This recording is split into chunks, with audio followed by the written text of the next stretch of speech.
It's now time for our news segment, The Choice, where we break down President Barack Obama's and Mitt Romney's plans on issues important to America, but especially Black America. Next month, we will look at their plans to improve America's colleges and universities. But today, our focus is on early childhood education.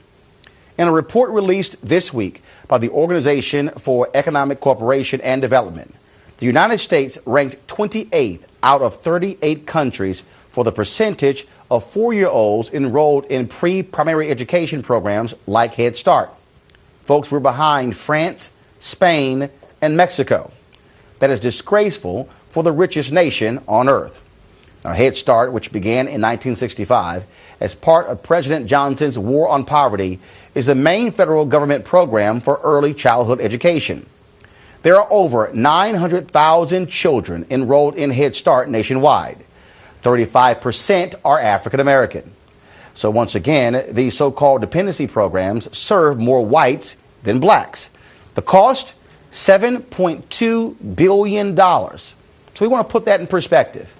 One new aircraft carrier will cost us more than $9 billion.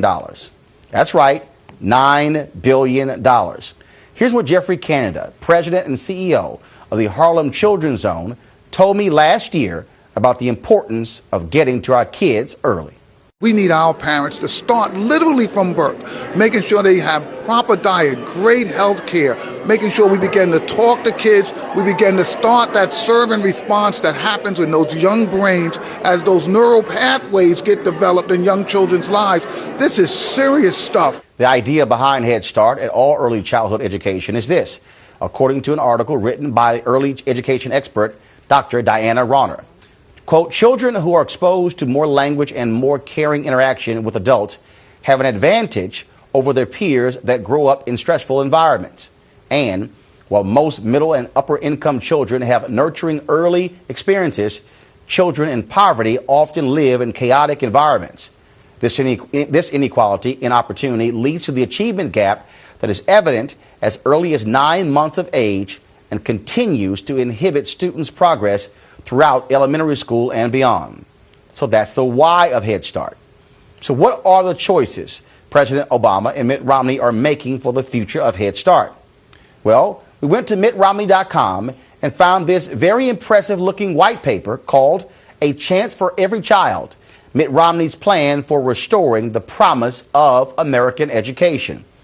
We searched its 35 pages and we found not one mention of Head Start, early childhood education, or pre-K. Let me say that again. Not one mention of Head Start, early childhood education, or pre-K. So we examined the budget proposed by his vice presidential nominee, Congressman Paul Ryan of Wisconsin. The budget slashes federal spending, but does not detail where the cuts would come from, so we are left to make educated guesses. Now here's what the Ryan budget does to Head Start, according to the National Education Association, as reported last month in the New York Times. Cuts $590 million from federal spending on Head Start. Eliminates 80,000 slots for kids in Head Start. And cuts 30,000 jobs for teachers, aides, and administrators. Now, Republicans generally put Head Start in the category of the kind of wasteful spending on unproven programs that need to be reined in to cut the deficit. Interestingly enough, the Obama administration thinks the local entities that run the Head Start programs aren't doing the best possible job. They're making many of these Head Start program operators recompete for their grants. President Obama expanded Head Start in the 2009 stimulus bill by adding $2.1 billion more for Head Start, which added 61,000 new slots for kids to join the program. We could not find what the president's plans are for the future funding of Head Start, but we do know he opposes the cuts called for by the GOP. Here to break down what will happen to children ages 3 to 5 in the black community when the choice over Head Start is made are early childhood education experts Jane Hanaway, Vice President of the American Institutes for Research, a Washington, D.C. based think tank, and Courtney Snowden, a principal at the Rabin Group, a progressive public policy firm based in Washington, D.C. certainly welcome to the show.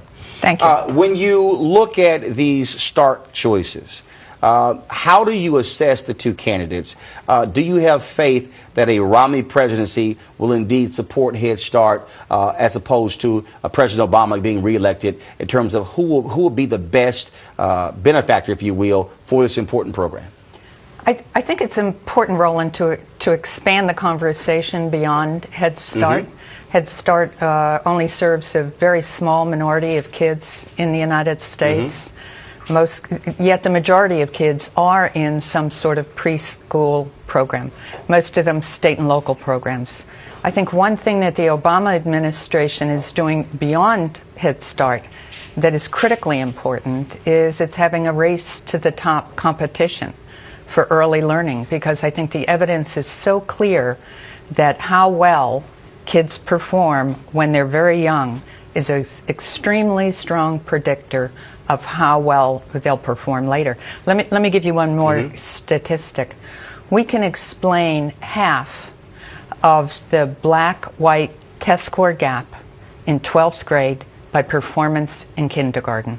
That gives you some idea of how important early learning is. It carries through. Now, Courtney, you have Republicans who say, look, these programs simply don't work. It's wasteful spending. You know, it's funny that Republicans say that, because the Chamber of Commerce actually doesn't say that. They recently released a report, I think, just last year, saying early education and early intervention is incredibly important, and they've urged their affiliates to continue to outreach to their state legislators and the federal government to strengthen early education programs. Here's what we know. Mitt Romney, when he was governor of the state of Massachusetts, vetoed an early education bill that would have created universal pre-K across the board. He said it wasn't proven. We don't know the impact of early education. But there's universal research. Everyone agrees on both sides of the aisle, from a research perspective, and many members of Congress strongly support, Republican members of Congress strongly support early education.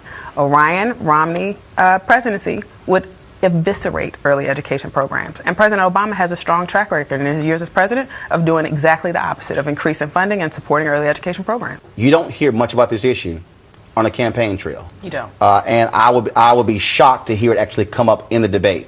Explain to folks why this should be a part of the conversation as opposed to this sort of general discussion about education. Early education is critically important. What Jane said is absolutely right. What we know is that if children have access to high-quality early education programs, they're less likely to drop out, they perform better academically, they perform better socially, and ultimately, this is a really important statistic. The alumni of Head Start programs, when they become adults and join the workforce, they yield about $7 to $9 in the economy with their new job, rather than taking away from the economy and relying on federal programs that everyone continues to say are such a problem. These federal programs are critically important. Well, I certainly appreciate it, and of course, we'll keep focusing on it. And so if the candidates don't, or other journalists don't, we'll put the emphasis on this. I certainly appreciate it. Diana and Courtney, thanks a lot. Thank you so much.